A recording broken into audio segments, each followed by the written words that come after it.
conference room at Brennan and Whitlock smelled like printer toner and the faint sweetness of the lily someone had placed in a vase by the window. I remember that detail because I kept staring at those flowers instead of at my mother's face.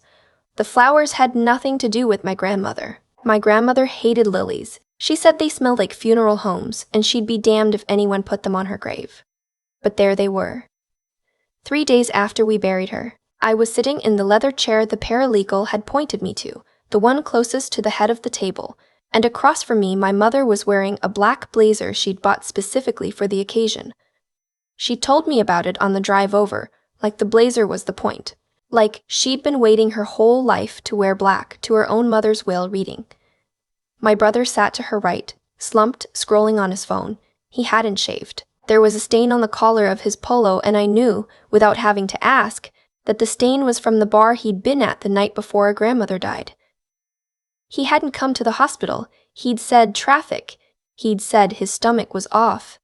He'd said 100 things that weren't the truth. My father sat at the far end, arms crossed, the same posture he held at every family event, going back to my first communion. A man who had decided sometime in the late 90s that participating in his own life was beneath him. And then there was me. 32 years old, a state attorney at a mid-sized firm in Hartford, newly divorced 6 months out, and staying at my parents' house in Glastonbury for what was supposed to be 8 weeks while I figured out where I wanted to land. 8 weeks had become 4 months. The guest room had a draft. My mother kept rearranging my things when I was at work. The lawyer, a man named Mr. Calloway, who had handled my grandmother's affairs for 31 years, came in carrying a folder and a sealed envelope. He had the bearing of a man who'd seen every variation of family ugliness and had stopped being surprised by any of it. "Thank you all for being here," he said, sitting down. "Margaret was a dear friend as well as a client. This won't take long." My mother leaned forward. She had the look on her face I knew from childhood, the one she wore at yard sales when she spotted something marked too low. Hunger, dressed up as patience. Mr. Calloway opened the folder. The estate of Margaret Coyle, executed and updated most recently in October of last year, distributes as follows. He read the small things first. The Hummel figurines to my mother, which my mother had been campaigning for since I was a child. The wedding china to my aunt in Vermont. The pearls to my cousin in Tampa. With each item, my mother nodded, satisfied. The figurines alone were probably $8,000 to the right collector. She was already counting. Then Mr. Calloway turned the page. "The residue of the estate," he said, "which includes the proceeds from the sale of the Westport property, finalized in November, the brokerage account held at Fidelity, the certificates of deposit at Webster Bank, and the cash holdings, totaling approximately $743,000, passes in its entirety to Margaret's granddaughter." He looked at me. "You, dear." The room went so quiet I could hear the hum of the building's air system. My mother made a sound. Not a word. A sound.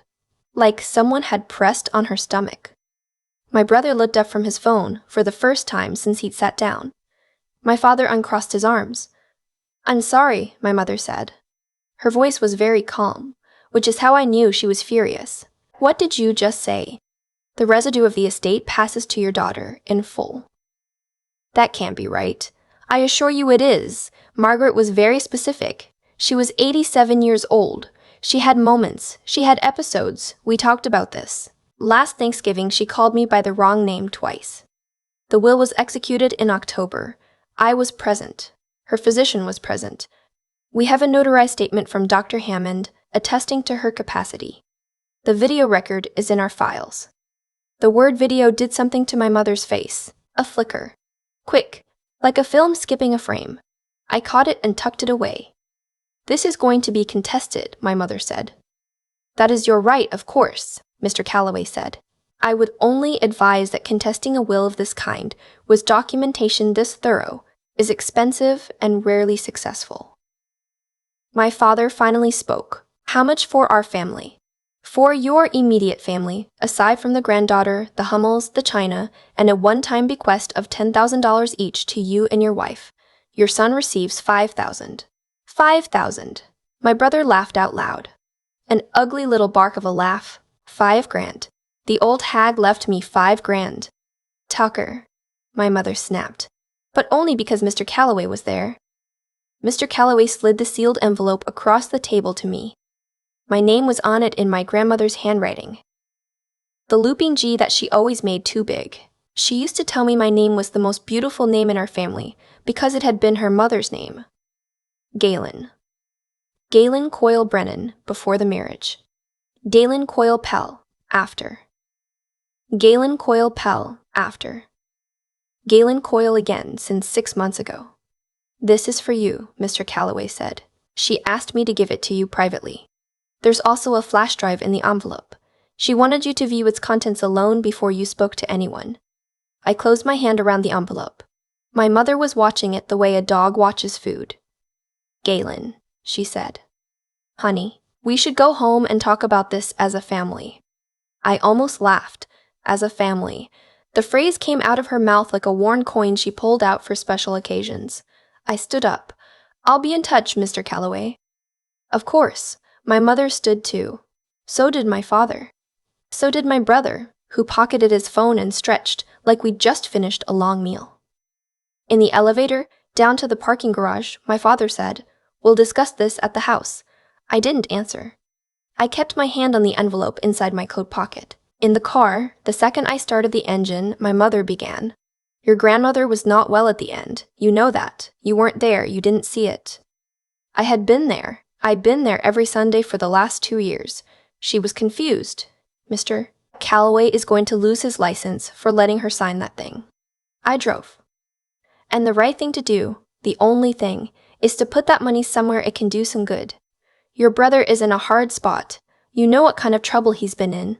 You know what those people are like, the men he owes. I'd known about Tucker's gambling for 3 years. I'd written him a check once. $12,000, when he told me he was clean. I'd watched him hand the cashier's check to a man in the parking lot of a Friendly's in Manchester 2 weeks later.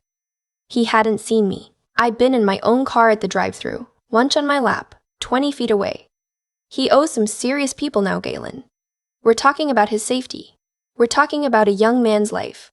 He was 28, 2 years younger than I was. My mother had been calling him a young man since he was 19. How much does he owe? She paused. She was calculating what she could get away with saying. A lot. How much? Around $250. $250,000. To people who break bones for a living. My brother, who had been given a paid-off Jeep at 16 and full college tuition and a down payment on a condo in West Hartford, which he'd lost 2 years later in a refinance gone wrong, owed loan sharks $250,000. And what's in it for me, I said. What? What's in it for me, Mom, if I give him the money? He's your brother. And I'm your daughter. But that didn't stop you. I heard her breath catch. We were at a red light on Main Street. I could see her in my peripheral vision. The blazer, the string of pearls she'd inherited from her own mother, the ones I'd been promised when I was 8 years old, the ones that had quietly migrated to her jewelry box without comment, didn't stop me from what? Nothing. Forget it. Didn't stop me from what, Galen? I didn't answer her. The light turned green. We drove the rest of the way to Glastonbury in silence. When we pulled into the driveway, Tucker was already there in his own car, leaning against the hood, smoking. My mother got out and they exchanged a look. I knew that look. I'd seen it my whole life. The two of them, my mother and her son, planning around me. I went inside, up the stairs, and locked the guest room door. My laptop was on the desk. I sat down and slid the flash drive into the port. There was one file on it, an MP4 labeled with the date, October 14. I clicked it. My grandmother's face filled the screen. She was sitting in the armchair in her sunroom in Westport, the one with the green upholstery, her hands folded in her lap. She was wearing the cardigan I'd given her for her 85th birthday. Her hair was set the way she liked it, the way Donna at the salon on Main had been doing for 2 decades. "Hello, sweetheart," she said. I started crying before she finished the sentence. "I am recording this on October 14th, in the presence of my attorney Frank Calloway and my physician Dr. 14th, in the presence of my attorney Frank Calloway and my physician Dr. 14th. Alan Hammond, both of whom have verified that I am of sound mind. I've decided to make this recording because I believe my daughter, your mother, will attempt to contest my will, and I want you to have the truth in my own voice." She paused. She looked off camera at someone I couldn't see and gave a small nod. "Galen, I'm sorry. I should have told you a long time ago, but I didn't want to put you in the middle of it, and I thought I had more time." She took a breath. "In 2014, after your car accident, you received an insurance settlement of $370,000. The settlement was deposited into a trust account that your father set up, supposedly to manage on your behalf because you were still recovering from the surgeries. You were 20 years old. You signed the paperwork in the hospital. You don't remember the paperwork because you were undelauded. The room I was sitting in started to tilt.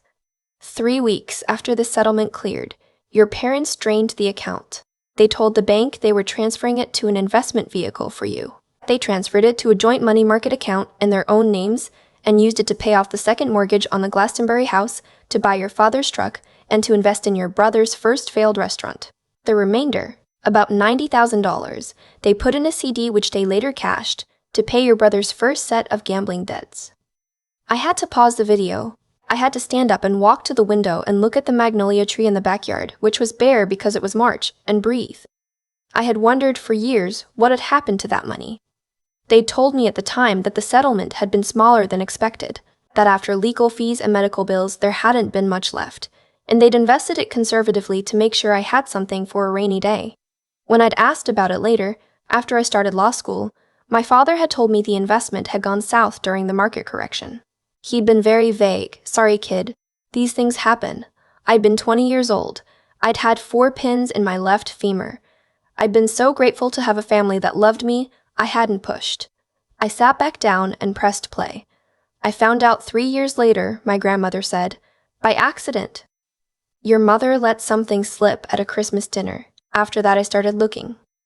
I hired a man named Peters, a former IRS investigator, and he spent 8 months going through their records. I have all of it, Galen. The bank transfers. The signature on the wire authorization, which is not your signature, by the way. It's a forgery. Your mother's handwriting." She let that sit for a moment. "I considered telling you when I found out. I came very close. But you were starting law school and you were finally happy, and I thought, if I tell her now, it will destroy her. I made a decision, which may have been wrong, to wait until I was gone and to leave you the truth and the means to do something about it." She leaned forward slightly. "Everything I owned, what's left of your grandfather's pension and the Westport house and the savings, comes to roughly $740,000. I want you to use whatever portion of it you need to make this right. There is a binder. Frank has it. It contains every document Peters compiled. Bank statements, the forged authorization, photographs of the deposit slips, a sworn statement from the teller at the Glastonbury branch who processed the transfer and remembered it because your mother was wearing a fur coat in July." A small dry laugh came out of me. The fur coat. My mother's tasteless mink, which she wore on inappropriate occasions for reasons no one could ever explain. There is also, my grandmother said, a separate envelope addressed to a man named Daniel Aronoff at the United States Attorney's Office in New Haven. Frank will deliver it when you tell him to, not before. Mr. Aronoff is aware of the situation in general terms and has indicated that, given the dollar amount and the forgery, this would be a matter the federal government would be interested in pursuing. The decision is yours. I will not make it for you. But I want you to know the door is open." She looked at the camera for a long moment. "You were the only one of them who ever sat with me when I was tired. You were the only one who didn't want anything from me. I want you to have something for once that was given freely."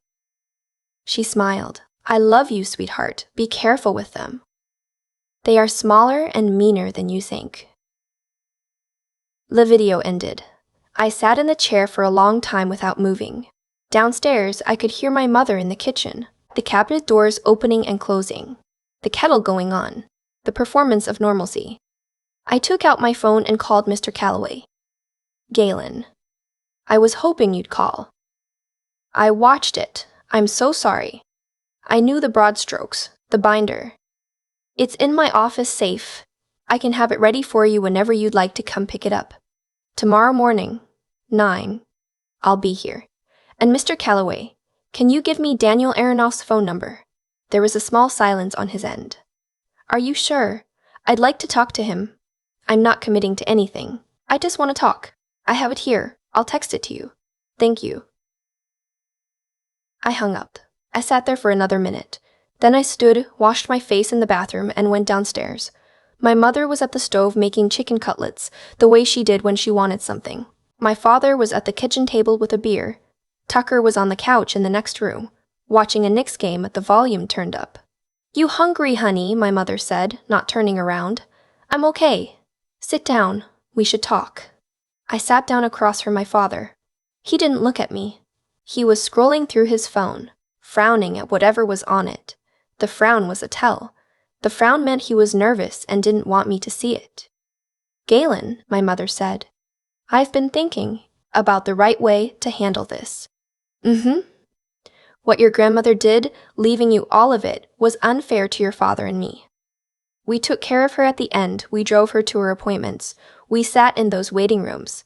I hadn't seen her at a single appointment. Tucker had taken her once to a podiatrist and complained about it for a month.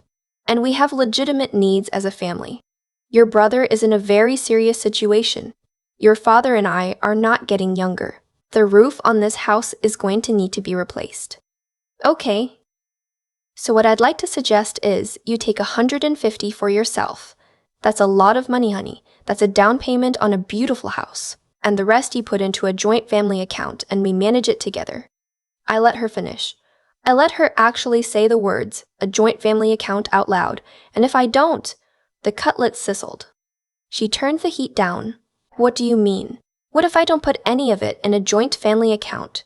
What if I take all of it and use it however I want? My father set the phone down. Galen, he said, don't be ugly about this.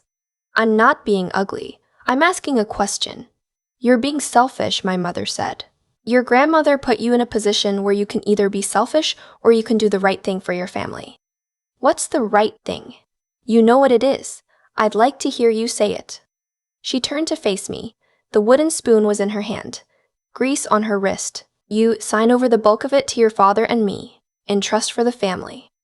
We pay off your brother's debt. We make the necessary repairs. We make sure no one in this family is in danger. That is what you do. And if I don't, then we contest the will. We say your grandmother had dementia. We get her doctor's notes from the last 5 years, and we find any inconsistency we can. We bring in Dr. Sutherland from the country club. He'll say what we need him to say. Okay, and if that doesn't work, we will make sure that everyone you know, including your firm, hears about how you abandoned your family in their hour of need. How you took your dying grandmother's confused last wishes and used them to enrich yourself while your brother went into hiding from violent men. I looked at her. She looked back at me. The wooden spoon. The blazer. The pearls. Mom, I said, did Dad set up a trust for my settlement money in 2014? The wooden spoon stopped moving. My father didn't move at all. What are you talking about? She said. My car accident. The settlement from State Farm. The $370,000. That was a long time ago. Did Dad set up a trust? There was a trust. And the trust still exists. That money was used for your recovery. My recovery cost about $40,000. That was covered by insurance. I had a $600 copay total. She turned back to the stove. I don't remember the specifics, Galen. That was a long time ago and a hard time. And I'm not going to be cross-examined in my own kitchen. Okay, I said. We can talk about it tomorrow. There's nothing to talk about. Sure. I got up and went back upstairs. I locked the door again. I called my friend Cheryl, who'd been my best friend since law school and who worked white-collar at a firm in Stamford. Hey, you, she said. How was the will reading? I need a referral. 4. Federal financial crimes. Specifically older fraud and forged signatures. She was quiet for a beat. Your folks. My folks. Honey, I'm so sorry. But also no, I'm not surprised. I have documentation. I just need to know who to talk to. You don't need a referral. Call Aronoff at the U.S. Attorney's Office in New Haven. He's good. He's done elder financial abuse, but the principals transfer. The forged SIG pushes it federal anyway because of the bank transfer. I already have his number. Of course you do. Galen. Yeah. Are you safe in that house tonight? I think so. They want the money. They're not going to do anything stupid until they think they've lost the money. Pack a bag. Come stay with me. Tomorrow. Tonight. Tomorrow. I have to get the binder from Callaway first thing. And there's something I want to do. What? I told her. She was quiet for a moment, and then she laughed.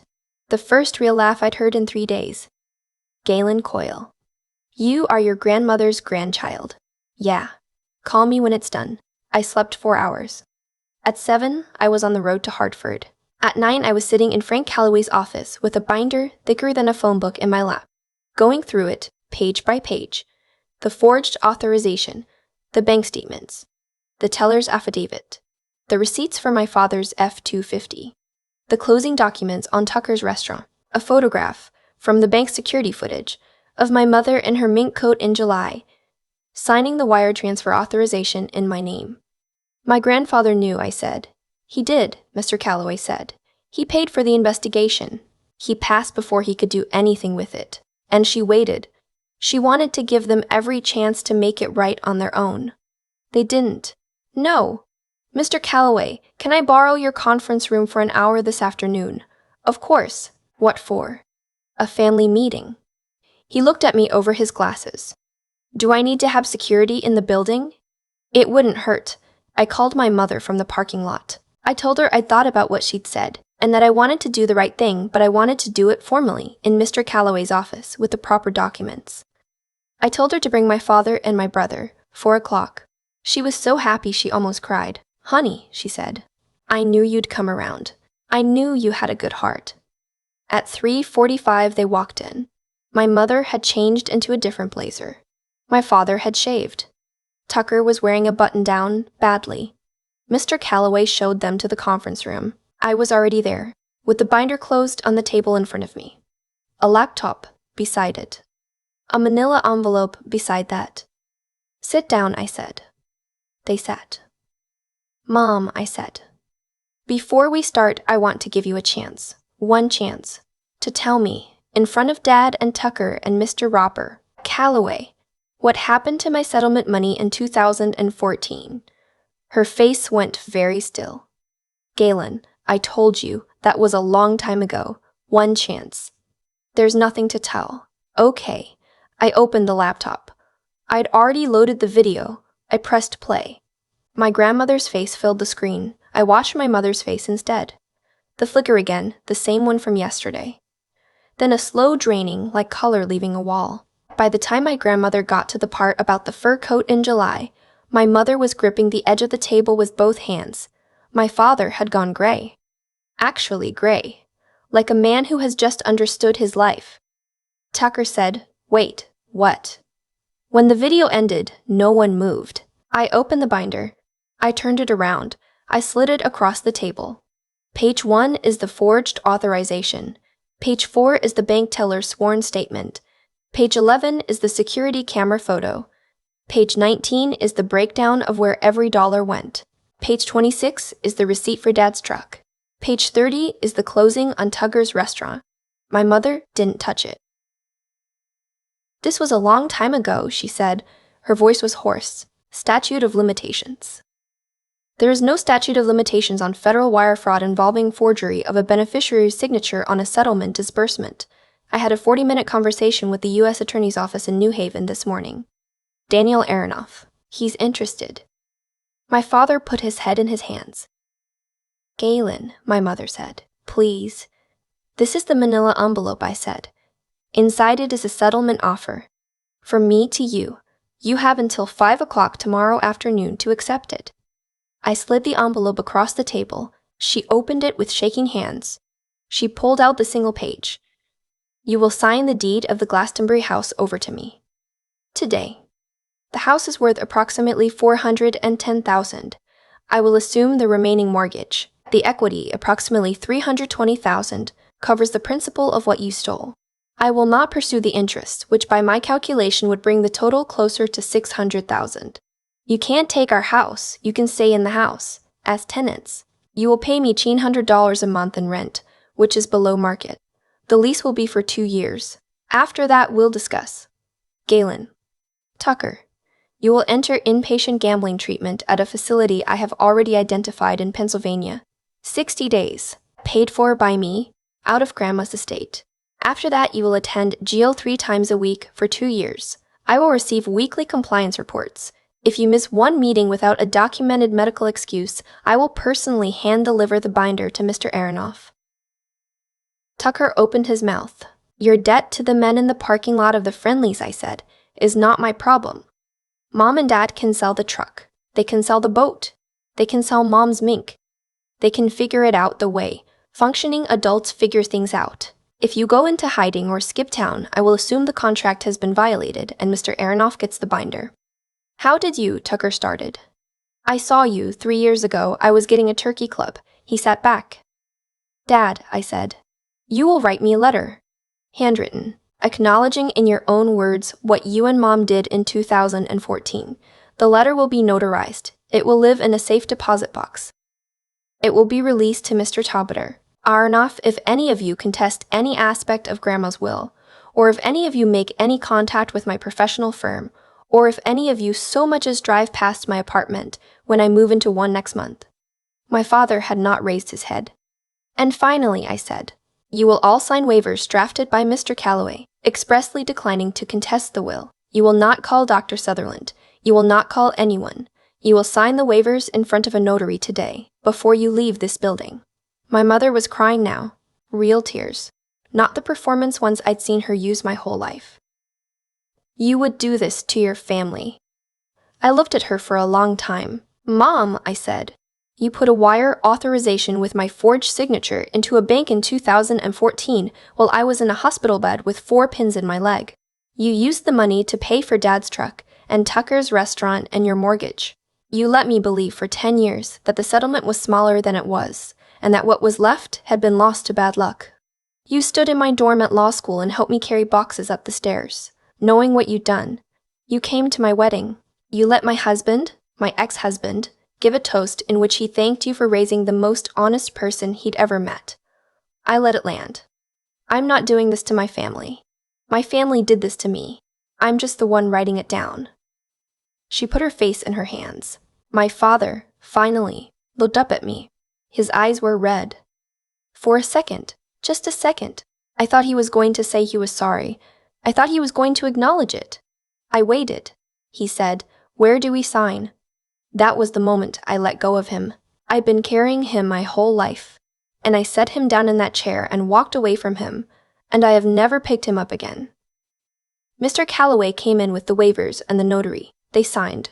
All 3 of them. My mother's hand was shaking so badly, she had to do her signature twice on the deed transfer. When they left, Mr. Calloway closed the door behind them and sat down across from me. He poured 2 glasses of water from the carafe on the credenza. How do you feel? He said. I don't know yet. That's all right. I called Mr. Aronoff at the U.S. Attorney's office that evening, from Cheryl's couch with a glass of wine in my hand. I told him what I'd done. I asked him if it was enough. Legally, yes, he said. Morally, that's a question for you. What would you do? I'd do exactly what you did. The federal system is slow and ugly, and it would chew up the rest of your 30s. You got the house. You got the acknowledgement. You got your brother into treatment. You got your brother into treatment. You got the leverage. You did better than we would have done. Thank you, Miss Coyle. Yes. You did right by your grandmother. I cried for an hour after I hung up. Cheryl sat on the couch next to me and didn't say anything, which is what a real friend does. I moved out the next weekend. I bought a small condo in West Hartford, 2 bedrooms, one for me and one for an office. I painted the office green, the color of my grandmother's sunroom. I framed a photograph of her at her 85th birthday and put it on the desk where I would see it every morning. Tucker went to Pennsylvania for the 60 days. He came out skinnier and quieter. He's been clean for 8 months as of this recording. He sends me a text every Sunday with a photo of his GA chip and the date. I don't text back. The deal is the deal. He doesn't seem to mind. My parents paid a rent on the 1st of every month by certified check to my LLC. The check arrives in my P.O. box. I have never been back to that house. I don't intend to. The remaining money for my grandmother after all of it is in a trust of my own making. I use some of it to open a small practice. I do estate work for women, mostly. Older women, mostly. Women who suspect, or know, or are coming to understand that someone in their family is waiting for them to die, so they can take what was never going to be given. I charge them a sliding scale. The grandmother fee, I call it in my head. I had a client last week, 81 years old, sharp as anything, who told me she suspected her son was withdrawing from her checking account. We pulled the records together at my desk. She was right. He'd been doing it for 2 years. She cried. I held her hand and I told her about the binder, about what one careful woman can do if she decides to leave the truth behind her. Did your grandmother make it? She said. She made it to 87. Was she happy? I thought about it. She was something better than happy, I said. She was finished. The woman squeezed my hand. That's what I want, she said. I want to be finished. We started a file. Outside, the lilies in the vase on my windowsill were starting to wilt. I made a note to replace them tomorrow, with something else, something my grandmother would have liked, maybe peonies, maybe just nothing. An empty vase on a windowsill in a room she would have approved of. That would be enough. I think about that conference room a lot. The lilies my grandmother would have hated. The wooden spoon in my mother's hand. The way my father wouldn't look at me. Not once until he had to ask where to sign. The thing nobody tells you about being stolen from by your own family is that the theft is the small part. The real damage is the 10 years afterward, when you carry their version of the story inside you and call it memory. I believed my settlement had been small. I believed the investment had gone bad. I believed my father when he shrugged and said, "Sorry, kid."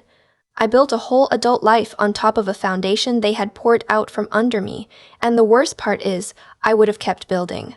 I would have given Tucker the money. I would have signed it over and called it love. That is what they were counting on. They had counted on it for a decade, and they had been right every time. My grandmother saved me, but not the way people mean when they say someone saved them. She didn't rescue me. She gave me documents. She gave me a forged signature in a binder and a bank teller's affidavit and a photograph of a fur coat in July, and she trusted me to do the rest. That is the difference between sentiment and love. Sentiment hands you a casserole. Love hands you the evidence. I learned 3 things in that conference room that I did not know about myself before. The first is that being decent is not the same as being a doormat. And the people who blur that line on purpose are not the people you owe anything to. The second is that intelligence without spine is just a hobby. I had been a lawyer for 6 years, and I had used none of it on my own life.